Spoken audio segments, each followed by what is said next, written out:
My next patron question is from Sonia, who wants to know my thoughts on a frequent debate in film circles about visual effects. One thing that really rubs me the wrong way is when people say that modern special effects techniques, ergo computer graphics, are not as good as practical effects like animatronics or stop motion a la Harryhausen. One particular example is the tornado in The Wizard of Oz. Now we all know that if it had been made nowadays, the tornado would have been done with CGI. I've seen comments saying that tornado is more realistic and better looking than anything modern VFX could do now. I feel like that's being kind of disrespectful to the VFX artists who work hard to bring those movie scenes to life. I'd like to know your thoughts on this whole CG versus practical effects stuff.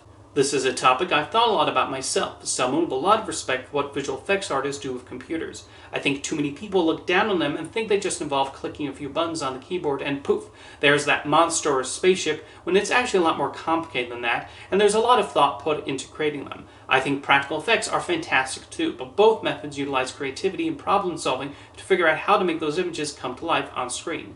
It's interesting Sonia bringing up The Wizard of Oz, considering the recent release of Wicked. I've seen some comments complaining that the movie used a lot of CGI, and I don't know what people expected. It's a fantasy movie, and the filmmakers are going to use the latest technology available to them to bring Oz and its more fantastical and unrealistic aspects to the screen.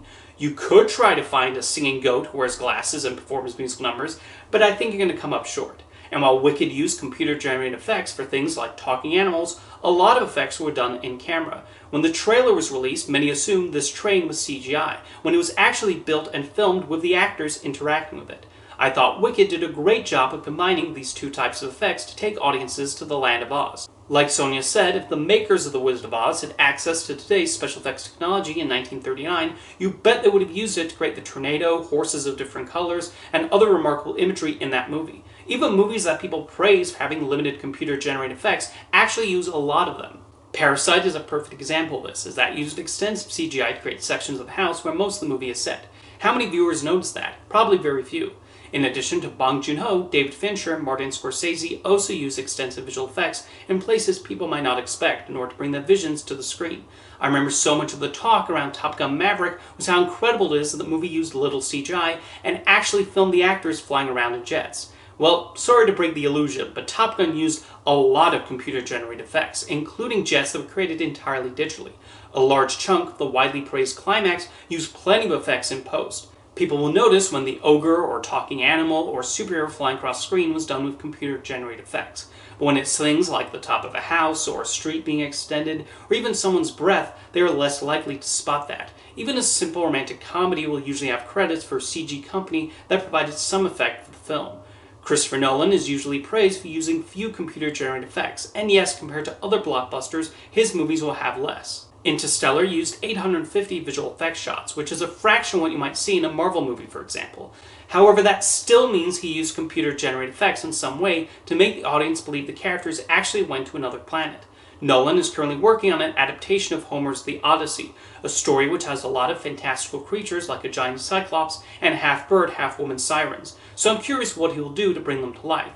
While he likely won't go full-on CGI with them, you can bet computer effects artists will be involved in the process in some way. Yes, you have movies that have some dodgy-looking CGI, but I never blame the effects team for this, as I don't know what direction they were given, how much time they had, and how much of the film's budget was allocated to them. Everyone made fun of the visual effects in Cats, and lo and behold, it was later revealed they were given poor instructions by the film's director and little time to make the cats look passable. However, those problems can also befall a movie using practical effects. People like to point out underwhelming CG effects, but there are plenty of fantastic ones out there too. Look at the apes in the new Planet of the Apes movies, Rocket Raccoon and Groot in the Guardians of the Galaxy trilogy, or the sandworms in Dune, to name a few recent examples. I continue to be amazed at what these incredible visual effects artists can pull off with modern movies, and I feel CGI deserves just as much respect as practical effects. Thank you for your question, Sonia.